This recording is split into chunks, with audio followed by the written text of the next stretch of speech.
Good evening and welcome to INFOWARS Nightly News with me, your host, Paul Joseph Watson, on this Friday, February 17th edition. Coming up, Rob Dew interviews James Wesley Rawls about his new book, which deals with the coming financial collapse and survival techniques. It's a book of fiction, but also contains some very real solutions for everybody to be involved with. Now, the news, our top headline tonight. FEMA follows DHS in monitoring news coverage of its activities 24/7. The Federal Emergency Management Agency, FEMA, has followed in the footsteps of the DHS in looking to hire a private contractor that will monitor news coverage of the agency's activities on a 24/7 basis. Quote, FEMA is planning to award a 100% small business set-aside contract to a media monitoring firm that can monitor, archive, and measure all local news in major Nielsen markets, all nationally broadcast news, and all cable outlets for their news coverage of FEMA activities in the field across the US, reports Government Security News. And the program is similar in nature to a DHS monitoring effort that stoked controversy and a congressional hearing after it emerged that the DHS had hired an outside contractor, General Dynamics Advanced Information Systems, to monitor social media outlets along with a list of websites, including the Drudge Report, on a 24/7, 365 basis in order to uncover, quote, any media reports that reflect adversely on the US government or the department. And so we have this raft of federal agencies, we'll talk about the FBI in a minute, suddenly in a scramble to keep a constant watch on what people are reporting on or saying about the government online. And as we heard during the DHS subcommittee hearing yesterday, this is not aimed at newspaper people, people who produce news content. It's not aimed at bloggers. I mean, it's only going to make us talk about it even more. It's going to make us talk about the federal government in a negative context even more. I mean, this is aimed at creating a chilling effect wherein the average American will be more reluctant to criticize their government because of the fear that they could face some kind of reprisal. And in the particular case of FEMA, this agency was, of course, caught completely botching the response to Hurricane Katrina. Of course, we know they got massive new funding and powers as a result of that, but their image did take a pounding. So now they're trying to massage their image back into a good state. But what is FEMA preparing for that requires them to monitor the internet 24/7 to gauge the reaction to their activities? Well, could it be the rollout of clergy response teams during a national emergency? These are pastors and religious representatives trained by the federal government, as we reported in 2006, to, quote, quell dissent and pacify citizens to obey the government in the event of a declaration of martial law. And that, of course, is something that can't be dismissed as a conspiracy theory because it's an admitted program. So we got FEMA very interested in keeping tabs on what people are thinking of its activities. And this relates very much to our next story, which is FBI to spy on gold bugs via suspicious comments app. Given the fact that the FBI has characterized the view that the US should return to the gold standard as an extremist belief held by potential domestic terrorists, should gold bugs be concerned about the agency's efforts to create a new app that tracks suspicious comments made on social media websites? A document posted online recently by the Federal Bureau of Investigation seeks developers to create an app that will have the capability to, quote, rapidly assemble critical open source information and intelligence to quickly vet, identify, and geolocate breaking news events, incidents, and emerging threats. And again, just like the DHS, just like FEMA, the FBI is joining the stampede to have the news, blogs, and social media websites constantly monitored on a full-time basis for keywords of their choosing. And just like the DHS stonewall the congressional hearing yesterday by trying to restrict the debate to disaster relief, the FBI is doing the same with this program. But we know from last week's announcement out the FBI's counter-terror division, in addition to the FBI's Communities Against Terrorism program, that people who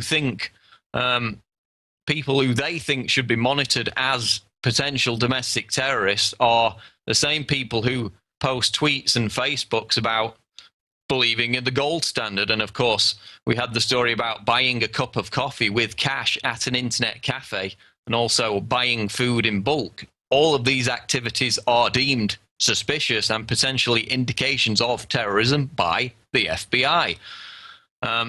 So that's what they're going to be interested in when it comes to monitoring social media. Former FBI agent Mike German said comments made on a Twitter account deemed suspect by the FBI could create, quote, a cloud of suspicion over people merely using social media to express their First Amendment rights, warning that the feds could use the data to, quote, increase video surveillance in a neighborhood. And this is what he said, quote, part of what we want to protect is the freedom to speak your mind, to criticize government policies without the fear that the government will take it the wrong way and start treating you as if you're a threat, German told Fox News. But of course, as we know, the DHS see something, say something videos, the FBI flyers going out to businesses like internet cafes, tattoo parlors, military surplus stores, etc. The MIAC report and a host of other examples spanning back years prove that informed Americans who are angry or dissatisfied at the federal government have already been identified and targeted as the primary terror threat. So that's what the FBI, the DHS, and FEMA are going to be interested in with this monitoring program of social media, Facebook, Twitter comments, etc. Moving on to our next story, Virginia House passes NDAA nullification 96-4. In a move completely ignored by the establishment media, the Virginia House of Delegates has voted in favor of House Bill 1160, legislation that codifies in Virginia law non-compliance with the kidnapping provisions of sections 102 and 1022. 1021 and 1022 of the National Defense Authorization Act of 2012, NDAA. The final vote, held on February 14th, was 96-4. The bill was sponsored by Delegate Bob Marshall and was introduced on January 16th of this year. Virginia Governor Bob McConnell is on record as opposing the legislation, and as we know, he was, of course, on Obama's infamous Council of Governors for this martial law plan that they've got. And HB 1160 reads as follows: a bill to prevent any agency, political subdivision, employee, or member of the military of Virginia from assisting an agency of the armed forces of the United States in the conduct of the investigation, prosecution, or detention of a citizen in violation of the United States Constitution, the Constitution of Virginia, or any Virginia law or regulation.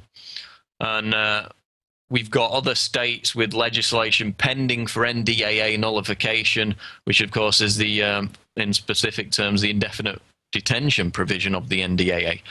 So it's been passed in Virginia, and this is the perfect opportunity for info warriors to lobby their state lawmakers to get these bills passed in other states and kill the indefinite detention provision of the NDAA. And you can find more information on what stage those different bills are at in your particular state by visiting the website 10thamendmentcenter.com.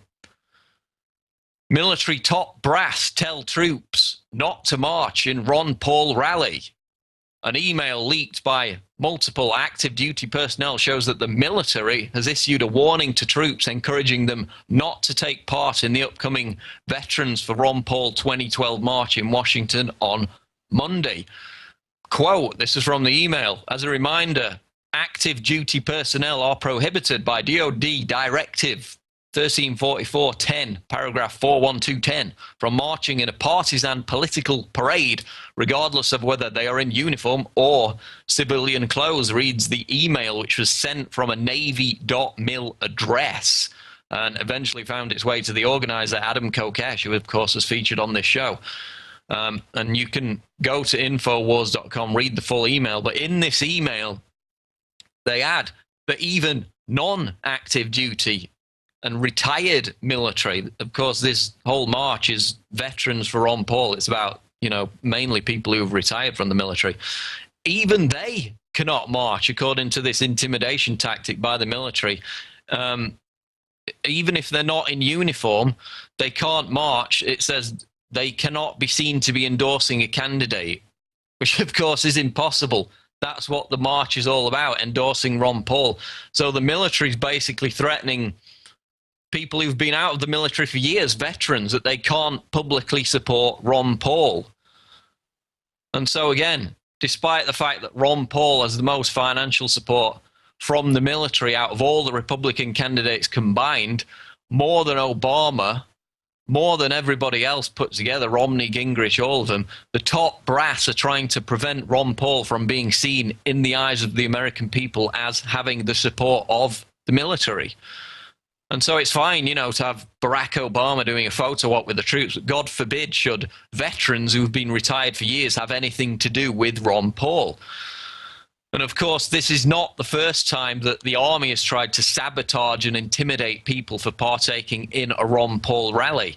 Remember the End the Fed rallies of 2008, which of course were organized by Ron Paul supporters. Ron Paul himself was in attendance at several of them, as was Alex Jones. And of course, the United States Army Reserve Command sent out an advisory to alert law enforcement or other military and intelligence agencies that these protests were taking place. In that instance, they were treating the free exercise of the First Amendment as a potential terrorist threat, during which the army were ready to be mobilized. So again, they're trying to pull the same stunt with this Ron Paul march on Monday. So, I mean, people should, of course, not be intimidated by these tactics. They're not going to court-martial thousands of people who are not even active duty in the military anymore. And so we encourage everyone who can make it to attend the march, Veterans for Ron Paul, which begins at the Washington Monument 12 noon and ends 3 p.m. at the White House on Monday. Next story, Israel, US exploit false flag attacks to ramp up propaganda campaign, reports Kurt Nimmo, INFOWARS.com. In the wake of the amateurish terror attacks in India, Georgia and Thailand earlier in the week, Israel has ramped up its propaganda campaign to demonize Iran and Hezbollah by warning its citizens about the dangers of travel. Quote, Iran and Hezbollah are continuing to try to carry out other attacks on targets abroad, said a nameless counterterrorism official, without offering details or credible evidence. That means asking Israelis abroad to be vigilant. And this ties in with an article that I wrote yesterday entitled, Iran teams up with Al-Qaeda, claims dubious Telegraph report.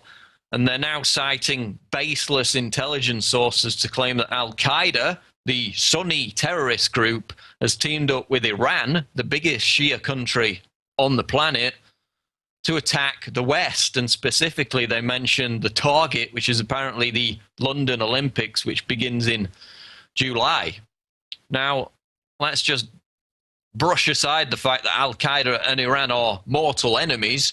Let's discount the fact that Al-Qaeda spokespeople like Zawahiri and the late al-Zarqawi routinely denounce Iran in public. And who is it in actual fact that's been funding and training Al-Qaeda affiliated groups to carry out terror attacks? Who is it that's been funding and training Al-Qaeda rebels to take over Libya and Syria? I'll give you a clue. It isn't Iran. NBC News, remember, reported last week, this is the same story we've been reporting for years, they just confirmed it via US officials, that groups with direct ties to Al-Qaeda, and specifically the group MEK, are carrying out bombings and assassinations in Iran. And this is being bankrolled and directed from Israel. This, of course, is the same group, MEK, that's been backed financially by the United States since at least to the list of websites, including the Drudge Report, on a 24/7, 365 basis, in order to uncover, quote, any media reports that reflect adversely on the US government or the department. And so we have this raft of federal agencies, we'll talk about the FBI in a minute, suddenly in a scramble to keep a constant watch on what people are reporting on us. Joseph Watson on this Friday, February 17th edition. Coming up, Rob Dew interviews James Wesley Rawls about his new book, which deals with the coming financial collapse and survival techniques. It's a book of fiction, but also contains some very real solutions for everybody to be involved with. Now, the news, our top headline tonight. FEMA follows DHS in monitoring news coverage of its activities 24/7. The Federal Emergency Management Agency, FEMA, has followed in the footsteps of the DHS in looking to hire a private contractor that will monitor news coverage of the agency's activities on a 24/7 basis. Quote, FEMA is planning to award a 100% small business set-aside contract to a media monitoring firm that can monitor, archive, and measure all local news in major Nielsen markets.